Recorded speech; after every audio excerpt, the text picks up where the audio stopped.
me, Zach. Good morning. Rutledge. Welcome. Oh, they didn't hear the music either in the intro. Zach, it's because your entire setup is going to be nuked. You're already like tearing apart the wires of the show. What do you mean they didn't hear the music in the intro? Apparently some people didn't. It's okay. We can grace people's earlobes without needing the music. I didn't forget no music. I didn't forget no music. It was there the whole time. Y'all are crazy. AZ, the problem is AZ has so much headroom. It flew over. The music flew over his head. See, he wasn't able. His ears weren't in the right position. Been there, done that. Too much headroom. The music was. It was there. That's the thing. See, they were already typed. They gotta let it cook for a minute. They gotta let it simmer. There's a massive miscommunication issue between the live audience members and the people running the show in every capacity. This happened like last week. Someone just typed in my chat, "Oh no." And I'm like, "What? What happened?" And then they didn't say anything else. And nothing prompted them to say, "Oh no," but they just did. And it makes you freak out. So, moral of the story, kids, just sit back, relax, and enjoy the ride as we do Z&B Live Unfiltered for July 17th, 2024. Hey, you know what?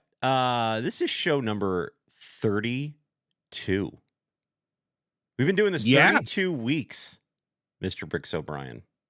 And man, I've been loving every freaking second of this, and our weekly fun and our weekly get-togethers. And really, when this idea was presented and I pulled Brian kicking and screaming into this idea, it was really just an excuse to hang out with him because he's a cool guy. You know, I was hoping he would teach me things about how to operate in the social sphere that is YouTube, and I could learn from his wisdom. And instead, all I've picked up is just poor habits on coffee. Yeah, no, that's a really bad one. So the next book will not be Pro Gamer's Guide to Making Coffee. So I'm not in a realm to speak on it, unfortunately. Well, we figured out why we're never going to get a Pro Gamer's Guide to how to do your taxes. Please shut up.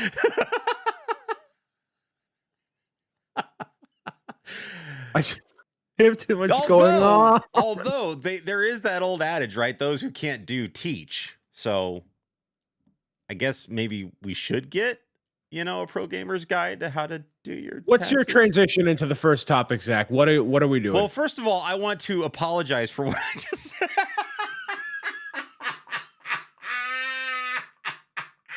Look how he makes himself laugh, everybody. There it is. Hey, listen. This is fine. This is how the show goes. You guys know how this show goes. This is how it works. But seriously, apologies all around. I give Brian a lot of crud, and I do apologize. But you know who really needed to apologize, ladies and gentlemen, was Lego. Oh my God.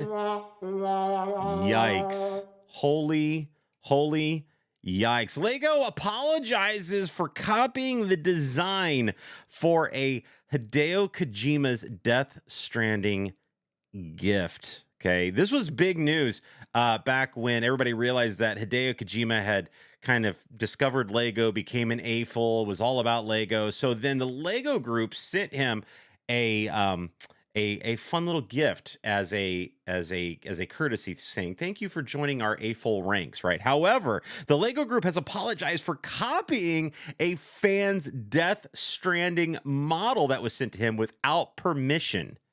The architect behind the Metal Gear Solid and Death Stranding shared images of his gift from the Lego group last week, but controversy soon followed after a well-known designer, Jonas Kram, claimed that the company had stolen a design he created back in 2020. So a Lego designer sitting around got excited that Hideo Kojima was an AFOL, was now an adult fan of Lego, was now all about and took a design that he saw that was submitted, right, and sent it off to him. It said, "Here you go. Here's a prize pack for you. Here's a fun little thing that somebody else created that we're going to take credit for."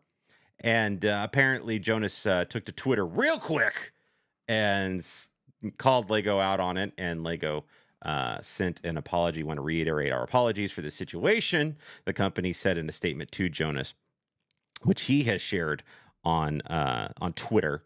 As explained to you, a member of our team got excited about the prospect of sharing something cool with someone that they greatly admired and wanted to produce a physical recreation of the design that was not their own.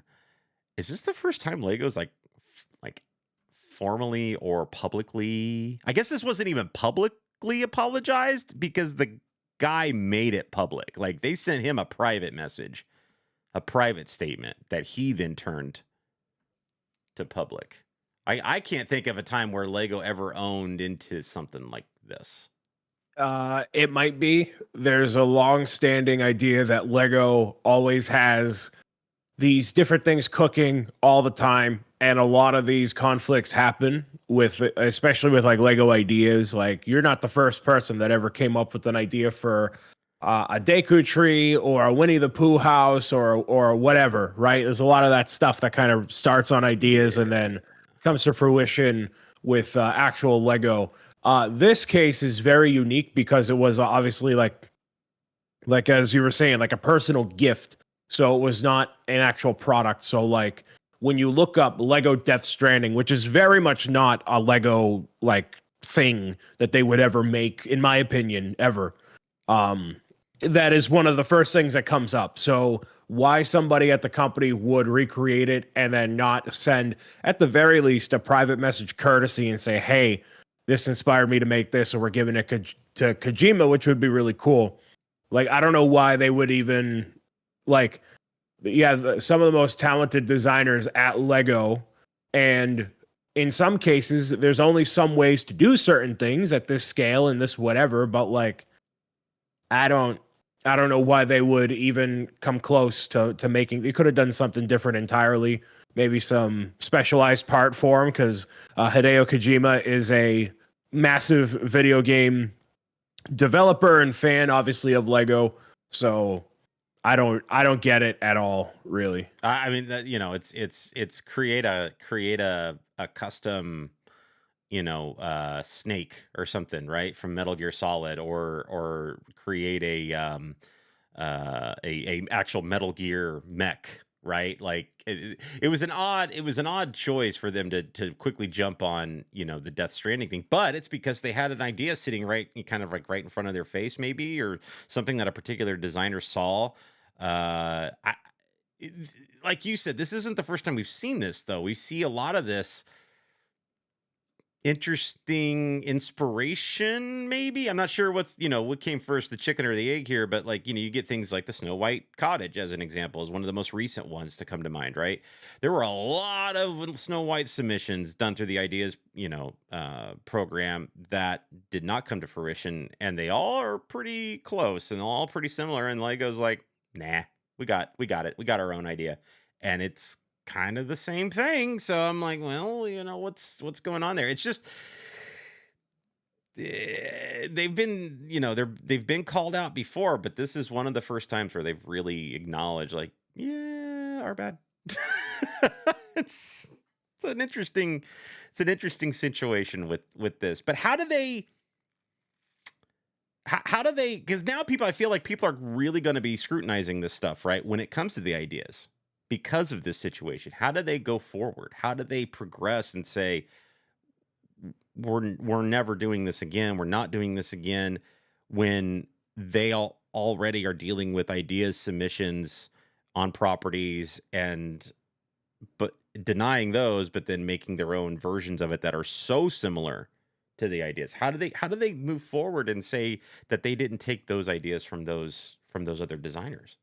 Well, it's one thing to say that you're copying the actual subject matter of what you're building. And when it comes to like Star Wars, for example, there's only so many ways you can convey a Star Destroyer in different scales, right? Sure. So you're going to have conflict on the actual subject matter of the build, and I think that's inevitable.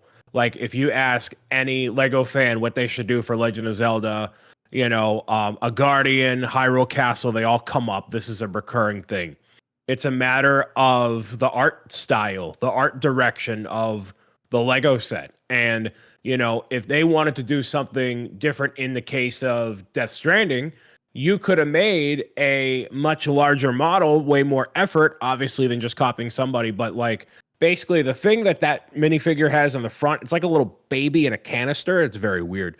I'm not a fan of the game, but it's a baby in a canister. So you could have done something like that and have that be the Death Stranding model you give him. So Lego is going to have to do, and I mean, I think they already do a great job with it, but coming up with a different perspective on the idea that they have that they can put out as an official kit, or in this case, a custom one.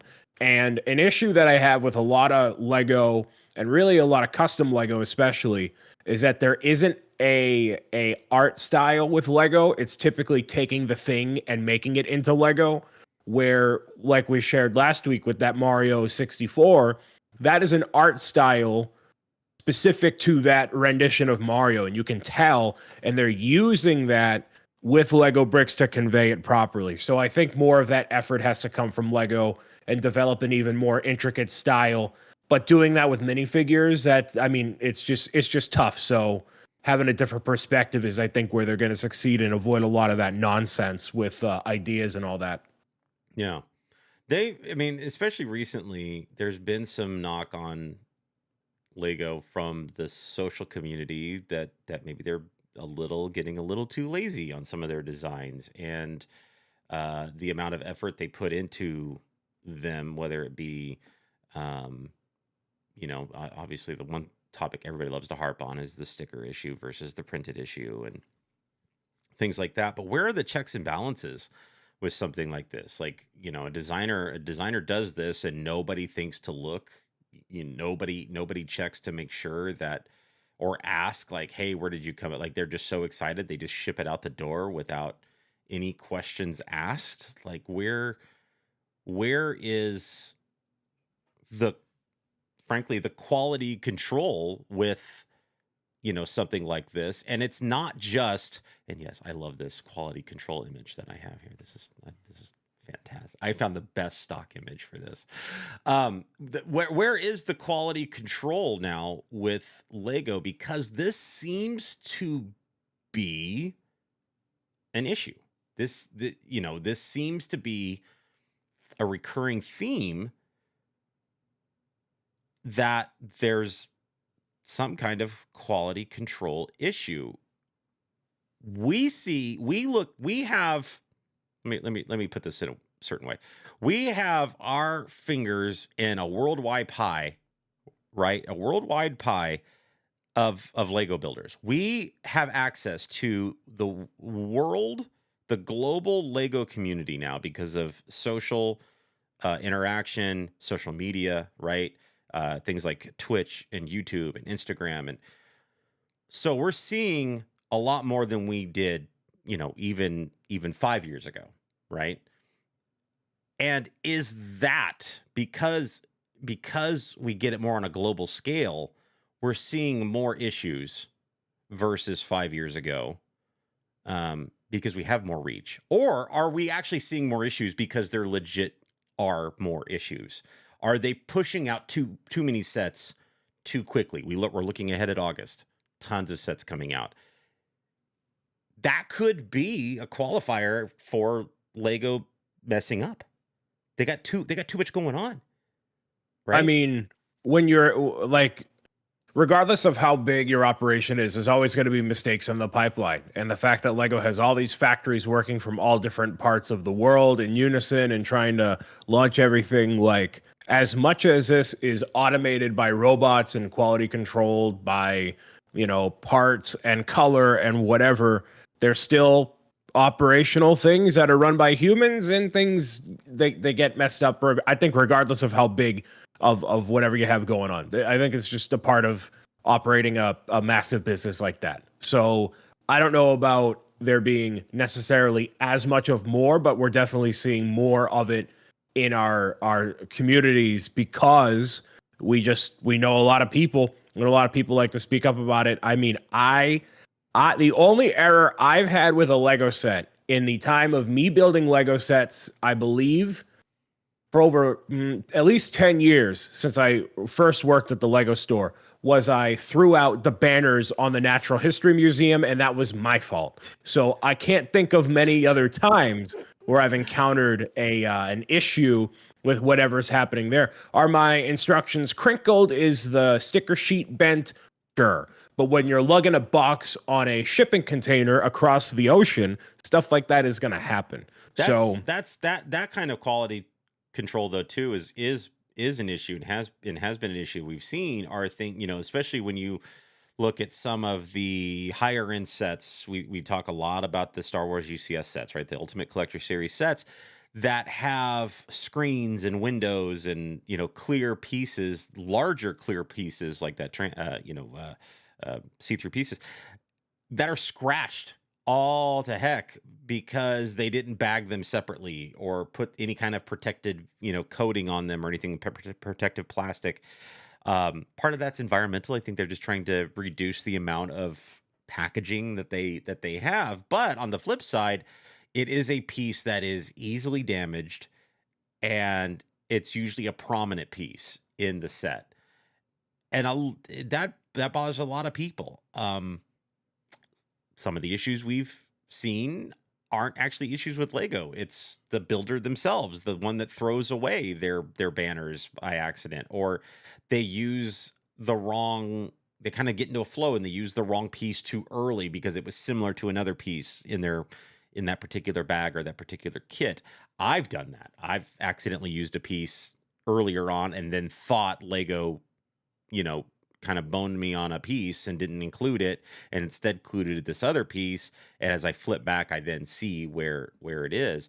But so you don't know. You hear a lot of the complaints, right? Like, we didn't get this piece, we didn't get that piece. But until you actually sit down with the particular builder that's doing it, you don't really know. You didn't watch their process. You don't really know if it's user error or a Lego error. Here's the best news. Lego's customer service continues to be golden, and they will go above and beyond to make sure that whatever issue you are having, whether it be self-inflicted, like throwing away your banners, or actually on Lego's part, they will make it right, and they will send you the pieces you need. They will send you the stickers you need. They will send you the instruction booklet you need, whatever it is. They will make it right, and they will do it relatively quickly. So, not trying to bash Lego completely for quality control here, because their customer service steps up and handles it, and they do a magnificent job with it. Yeah. I've been in that call center actually where they handle people's stuff, and they have a whole section, at least, when they're working out of Enfield, Connecticut, if not working from home, there's a whole area where they have Lego sets built. So if you're calling up and you're a kid or you're somebody who doesn't know what they're talking about, they can literally look at a Lego set and say, all right, this is where this issue is. And, you could try building it this way, or, oh, I know what you're talking about, just from visually describing something. Because a lot of the time, and I encountered this with Bricklink, where I don't know how to describe stuff because it's a 2x2 round brick with a cross axle hole thing through, and you're like, what are you talking about? So being able to communicate whatever you have wrong with an actual human on customer service, they have to be knocking it out of the park, because there are issues like this. So I think some things like the windshields, there's a part of the process where you can have it in a separate plastic bag, not like one of those new wax bags with the paper, but like an actual, its own thing, especially when it's in a more expensive Star Wars set.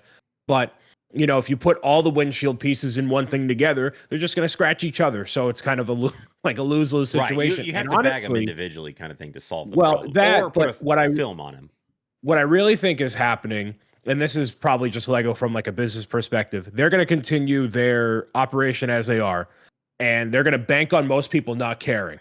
And then if somebody calls up and says, oh, I'm a 50-year-old Ultimate Collector Series model builder and I love having everything pristine, can you send me a new one? Yeah, but the cost of sending that one guy out something new, vastly less than changing the entire production operation, and they'll just take the loss, and all the other quality standards of the product are still high enough that they can kind of get away with it. So that's what I really think it is. Yeah, and they, we've seen, especially because again, we go back to the sticker issue. We've seen recently, especially in the retro radio, people were getting their printed dial pieces were not lining up appropriately, right? And that's a quality, that's a QC issue. Like that's a printing issue. It's a QC. I don't know how you solve that. Like you literally have to have somebody sitting there staring at like every individual piece before it goes into a bag. And like, come on, that's hundreds of thousands of pieces, right? But I've had a plate in the Great Wave, the big plates that you put everything on. It was literally warped and it was twisted and like wasn't gonna line up because of that. Lego made all this stuff right for everybody. Like they sent it back out and made it right for people. So kudos to them for getting that stuff done. I don't know what the solution is going forward with any of this stuff for them, but I think Brian's right. I think they are looking at it from a standpoint of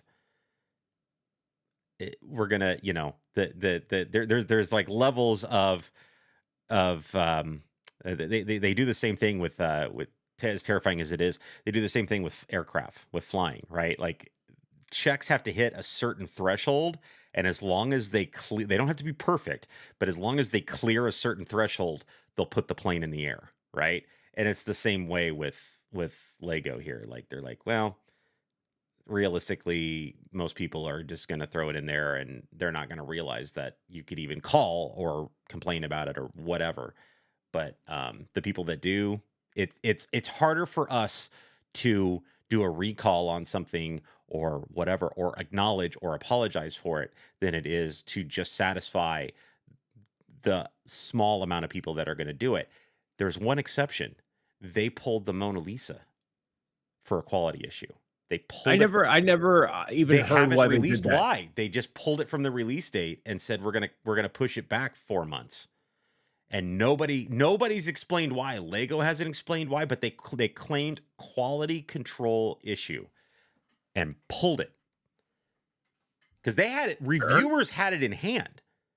Land members had it in hand, and they pulled it. So something I cannot wait to hear what this quality control issue was with this Mona Lisa. I really want to know. Was I couldn't even tell you. The nose falling off or what? Like what was going on? Like I want to know what the QC issue was with You know what I want to know, Zach? What do you want to know? I want to know the latest deals from Amazon Prime Day. I tried to transition. That was good. Wait, double points. It's not double points. It's double points. Double points. Where? So here's the deal. Amazon. We all look forward to Prime Day. Prime Day has become well, it's not even Prime Day. It's Prime Days, right? People go bananas over Amazon Prime. Do they? And not only is it an Amazon Prime situation now, but other retailers have jumped on Prime Day and they offer up their own deals, such as Lego. So Lego sees Amazon Prime and they're offering sales galore over all. Let's be honest, it's overstocked junk. A lot of it is overstocked junk that they want to get rid of, right, to make room for new stock. That's what it is, guys. Stop losing your mind. There are people that just sit online all day waiting for the lightning deal. They sit online watching live YouTube broadcast explaining what like the new deal that just hit and all this other and the majority of it is junk. And especially now, what I was noticing was the prices, the regular price is increased, and the percentage off, is reflective of that increased regular price, So not the normal sale price. this is the thing, Zach.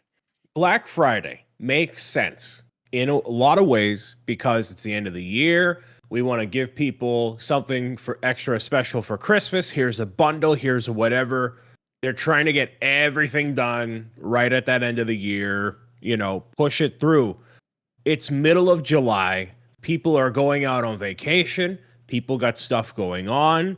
And this was Amazon literally saying, we're going to make a holiday for ourselves around you spending money on our platform. So they're manufacturing, as if Black Friday wasn't already a manufactured holiday. They're manufacturing another holiday and forcing other people to kind of play their hand.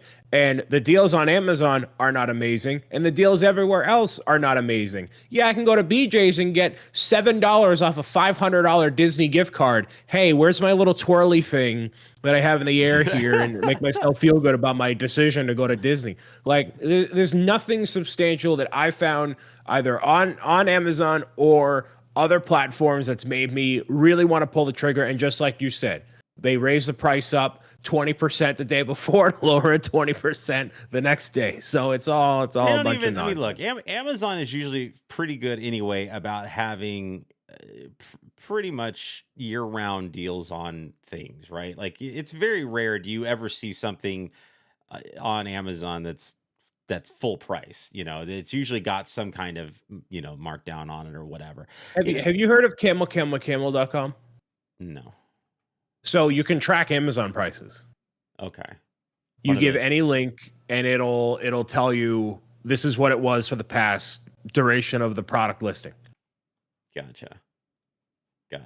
And listen, it may be Amazon's founding day, but come on.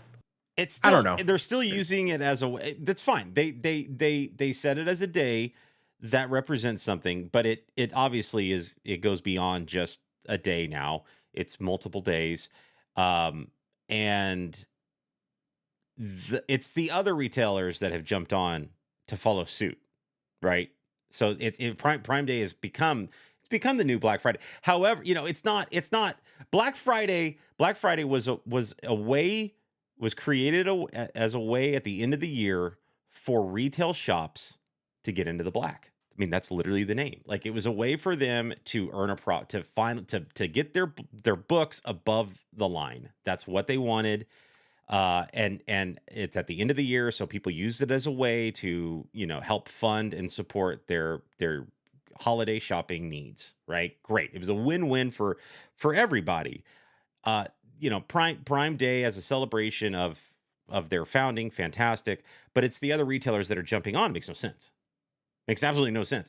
And a lot of the stuff that other retailers are offering can be found on Amazon Prime, like on their website, right? So as an example, Lego, to entice people to spend money on the same day as Amazon Prime, to pull people away from Amazon back to their own website, offered up 2 times insider points. The exact same, time frame, as well as a couple of gift with purchases. Now, the interesting thing that I noticed was some of these sets that they had listed on their site as for sale on Lego.com were also for sale on Amazon.com. On Amazon.com, they were extremely cheaper, extremely less than what you were finding on Lego.com. So Lego, even offering for sale, still did not give us the actual Amazon deal sale price that you could get. The flip side of that is you got your double insider points, right? But they're also doing it right before a massive release month, right before a massive August 1st release. I'm not sure how much success they were seeing, number wise. I don't know if they'll ever release that kind of information or if anybody can ever get that kind of information from them. But I can't imagine that they're seeing, especially right before what August, people are literally shaking huddled up in a corner right now, dreading August 1st because of the amount of money that they feel like they need to spend to get some of these sets. And we talked about that last week on last week's episode. The double points are not for us. Those are for the people that are walking into the Lego store that otherwise wouldn't know that there's a deal going on.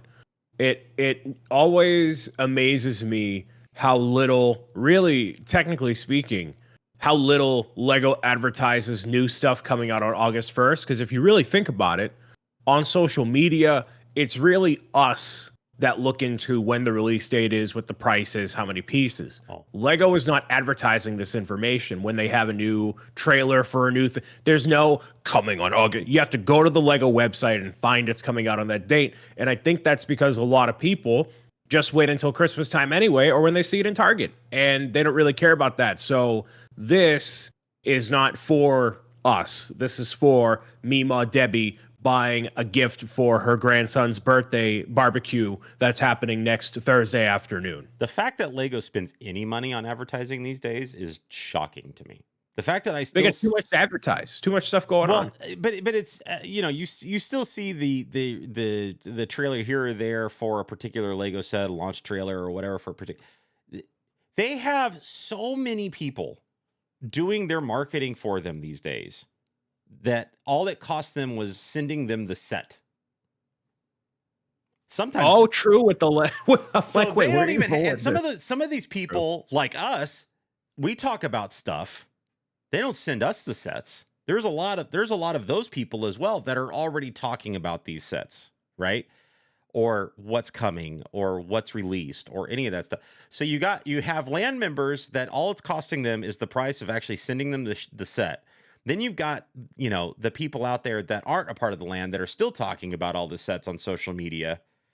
These things are getting much more play and views than any of the trailers that they produced money to push out.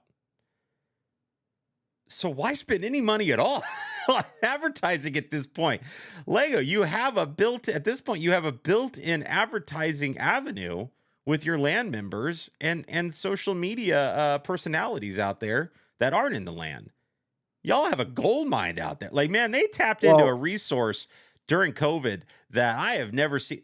You talk about genius. Lego continues to just prove time and time again just how smart they can be when they want to be, right?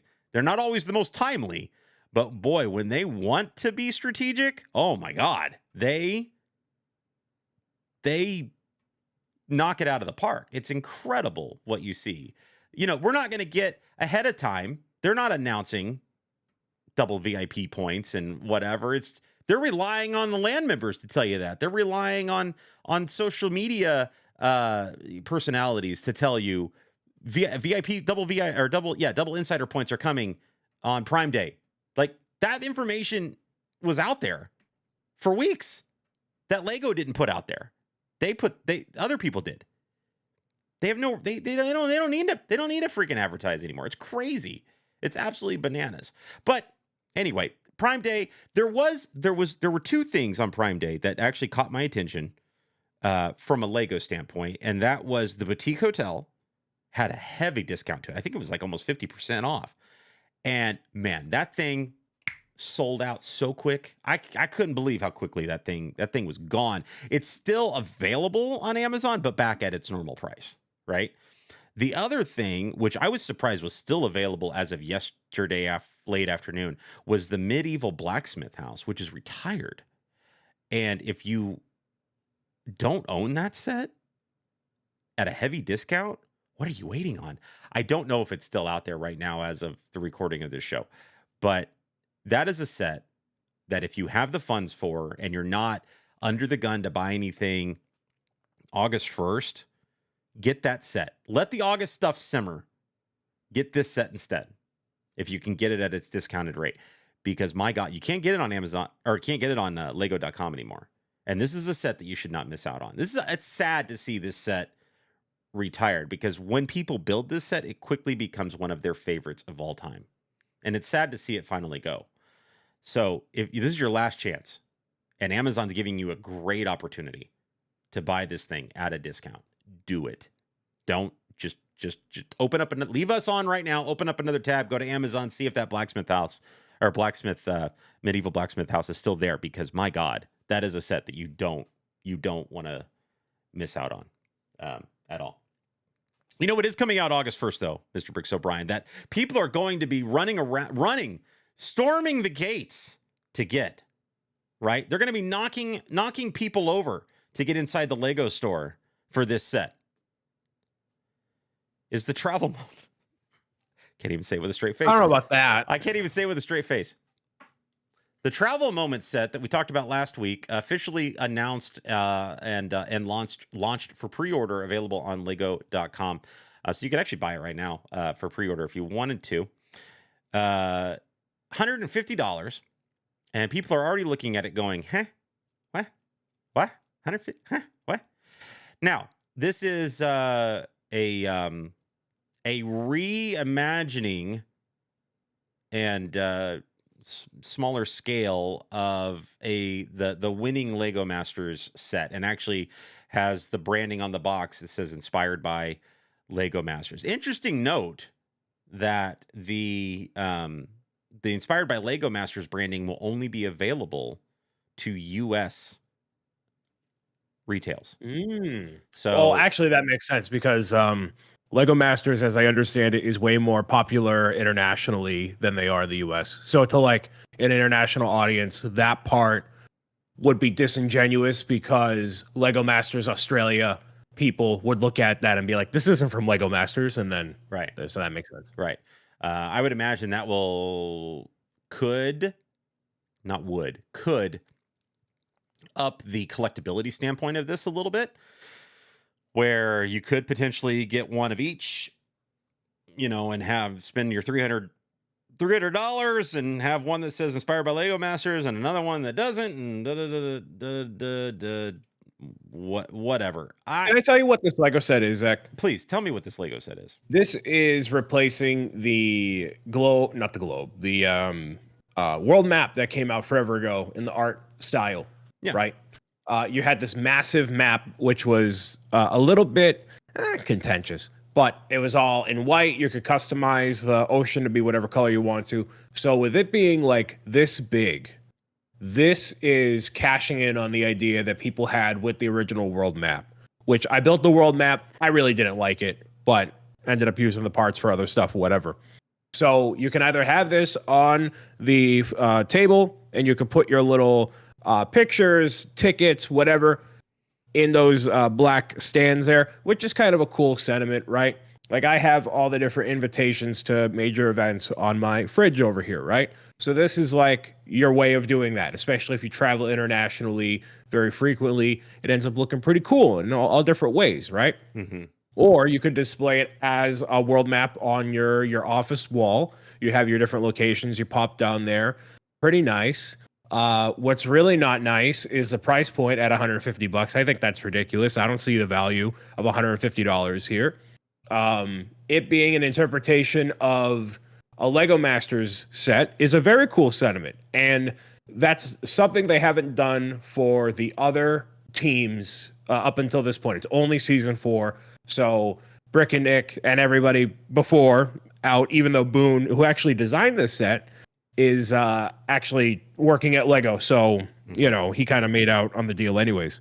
So I think they got done a little bit dirty in a way, because this isn't, it's obviously a reimagining, but if you're banking on your Lego set being made as the winner of Lego Masters, and then it was this, you're like, oh, this is not going to have the same critical acclaim as an ideas set where everyone's like, yeah, and they're celebrating, you accomplishing this achievement of getting made into an official Lego set. It's really cool. It's really unique. It's really whatever. This is one of the Lego sets that they have at closer to checkout, or as a very casual Lego fan purchase.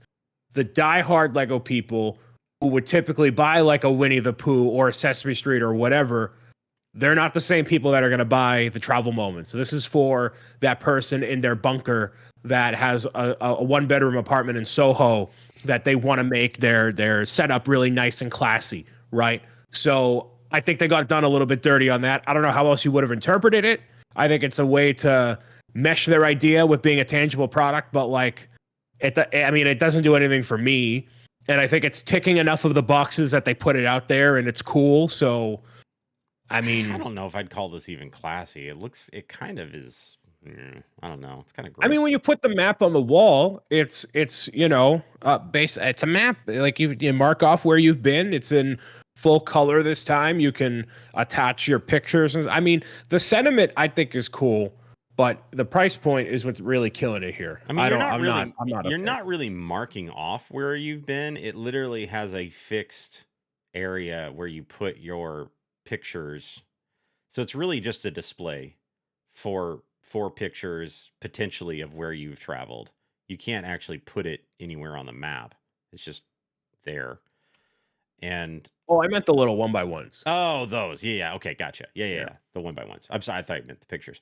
A couple interesting notes. It comes with multiple brick separators because they are encouraging you to build it with your family or friends or whatever. That's one of the first times I think that we've seen that, where you get multiple brick separators in a set like this. I think you get 5 because it's a 1 through 5 kind of build long set, right? So you get that. This is a gift with purchase set. Or this is not even gift with purchase. This is an insider point set. This is what this should have been. This should have been a massive amount of insider points that if you wanted it and you had nothing else to spend your points on, you could spend a crazy amount of points to own this set at $150 for what you get. I don't know, man. This is what I don't think it's gonna sell well at all. I think it's gonna not resonate. But I don't. The thing that everybody keeps going back to with this set is who's it for? Who is this set for? Who's buying? I mean, even the guy in Soho, right? Like who's buying this, right? Like I just don't. I keep looking at it going, I don't know who this set is for at that price, and as a standalone piece. If you had the world map, and this was a way, which would be hard to, but if you had the world map and this was a way to somehow connect to that, maybe. I've seen cool displays with that world map set. I've seen people take the architecture sets, right, that show the different monuments from around the world and things, and they have it set up in the middle, and the monuments are kind of around the world map. I mean, that makes that world map really, really, really cool and a neat display thing.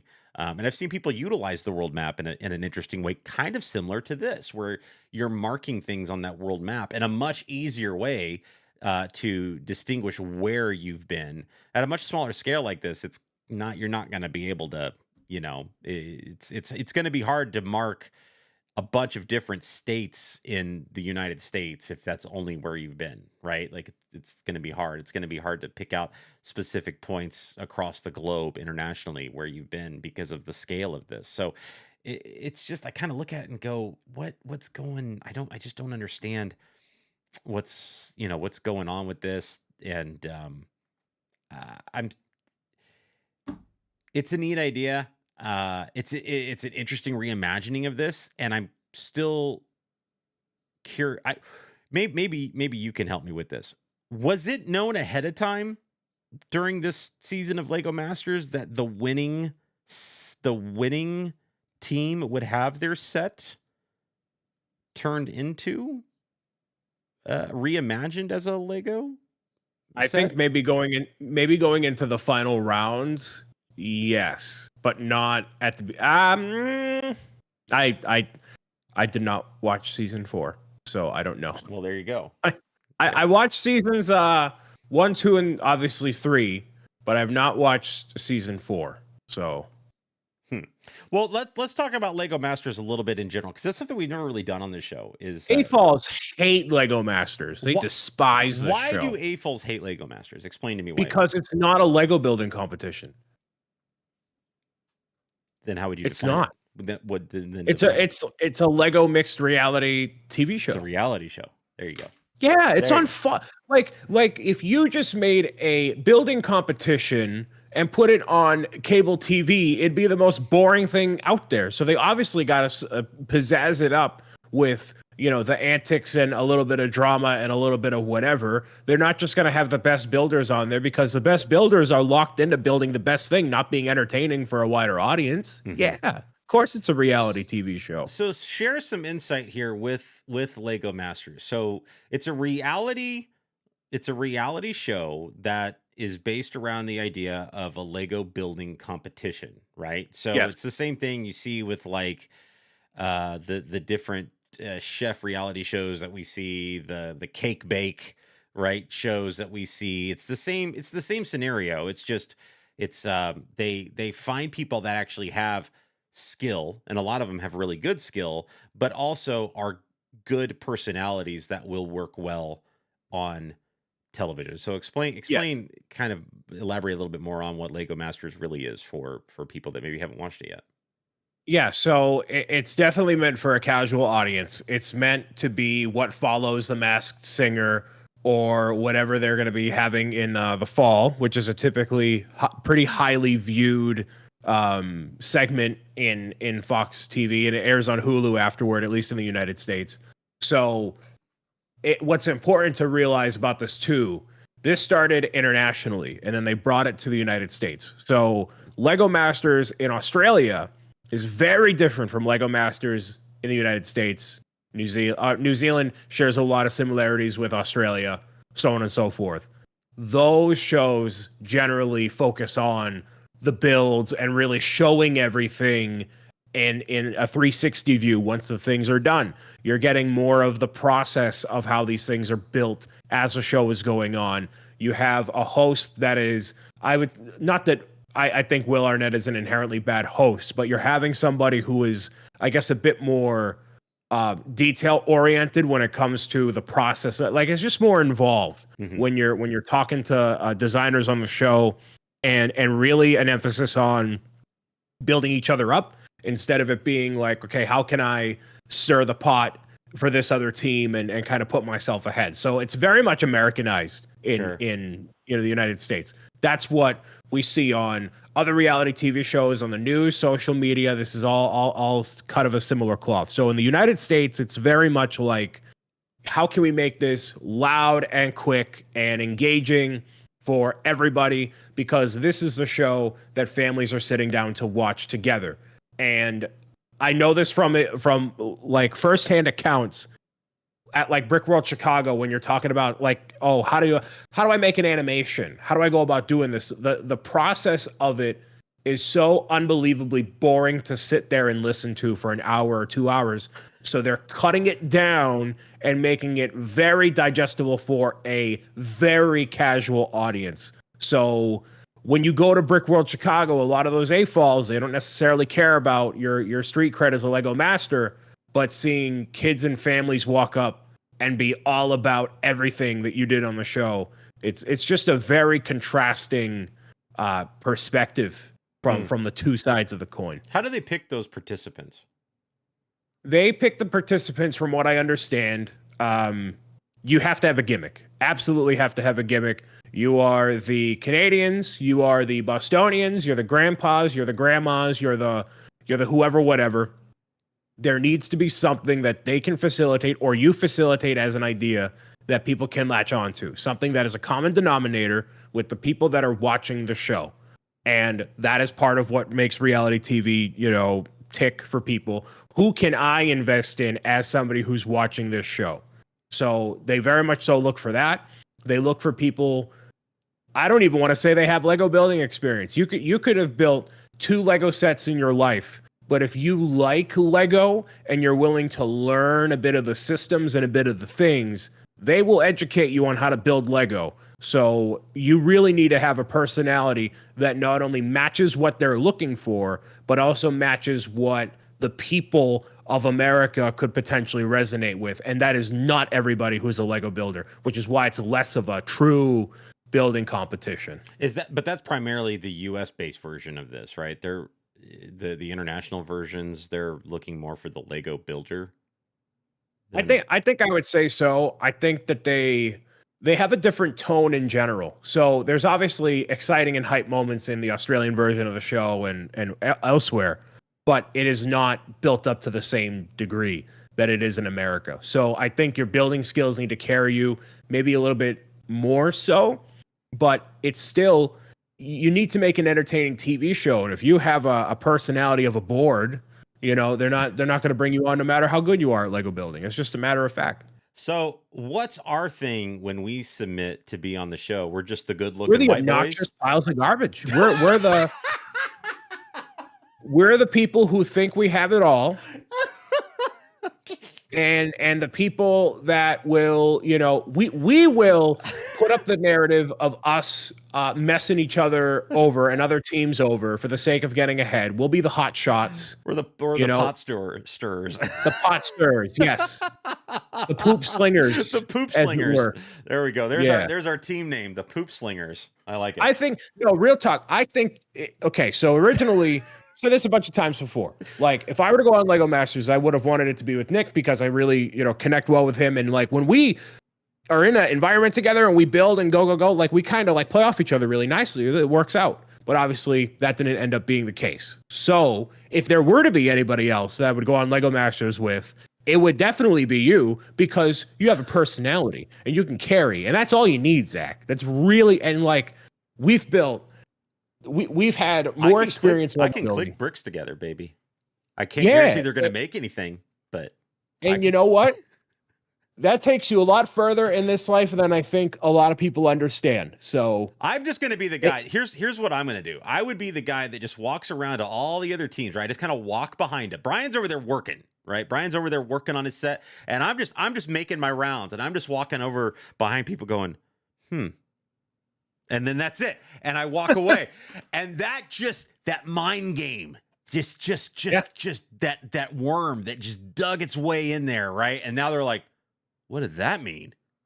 Right? Yeah. Then everything stops and Brian's just over there working, right? And then I make another round and then I go, and then I just do another lap, right? I just keep doing laps. I'm just the lap guy. You know? That's it. That's my job. That's how it is. Would you want to be on the show, Zach? Not with me, but like, I mean, in general. 100%, but only with you. All right. Because you bring the credibility, right? That's true. I do. I bring the loud laughter. Yes. You would definitely be. I'm not bringing much else. Let's just be honest. Yeah. I'm not bringing much else to this team. But by God, I'll we're gonna have a good time doing it. Okay. We may be the first one. Actually, here's the thing. In a reality scenario, we wouldn't be somehow we're making it at least halfway through the season. 100. I can guarantee you, Zach. Guarantee 100%. Yes. We're making it halfway through the season. No, because we are too good of personalities when we are together and engaging with everybody. Like, yeah, definitely at least halfway. We're not going to win. No. But you'd be surprised, like when you really look at those Lego builds, and I've talked to Nick about this a lot. Like those builds are not necessarily the craziest builds ever. Like you have to get it done quick. So when you really look at them, a lot of the corners are rough. A lot of the details aren't necessarily there. You can get a lot done and cut a lot of corners. And as long as you're conveying what you're doing, you'll get pretty far. Now the technical stuff, like how do you make this like spin in water and but I'm just back there just spinning it. I'll be just working it like a freaking just a puppeteer back there. Like, I have to come with the set, right? I will be in all of your homes when you buy the set. What is our team name, Zach? We got to have a gimmick. We're the pot stirrers. The poop slingers. No, we said poop slingers. Yeah, but okay. All right, that's fine. Yeah, we can do that. We can be the poop. We can be the poop flingers. Right? Yeah. That'd make it on there, right? Yeah, I'm sure Will Arnett won't have any issue with slinging. I think he would. I think he would appreciate the name. Thank you very much. I think he would. What is it? What is it that like? So you win. What is it? What is it? The big like? Yeah, I mean, credibility. You get cash. You get cash. Yep. Then that's taxed. Dude, when Nick won, I think he's talked about this before. When Nick won, he got taxed as an American and as a Canadian. Oh. Oh, and Stacey did too. So that's right. Yeah, the real winner of season 3. Were they the Canadians on that season? Is that what they were? I think they were the influencers. The influencers. Okay. Gotcha. So we would be the uninfluencers. Yes. Uninfluencers. Influencers. Yeah. Yeah. It's I'm just gonna call it the uglies. You win. You win the cash prize. I don't know if they'll make a Lego set out of it again. I think they're already done with season 5, I believe. They cast weirdly, like ahead of time and whatever. Mm-hmm. But yeah, and then you get your model displayed at Legoland New York for at least a year, and then they'll bring it around up and again. Like I saw Nick's display when I went to Legoland New York last year. So it's cool. It's really, really cool.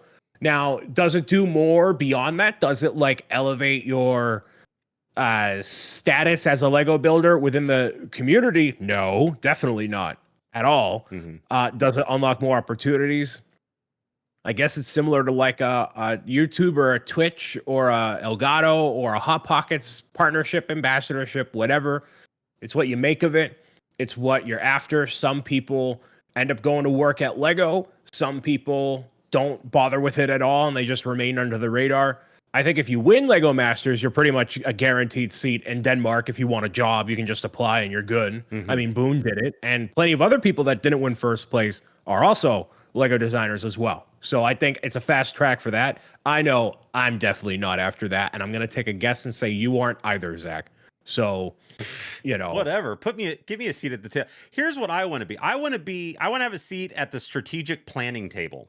I don't want to be a designer. Yeah. Marketing. I want a marketing seat. Thank you very much. And my marketing strategy is going to be stop spending money on advertising. And more Lego Mario. And more. Give me my castle.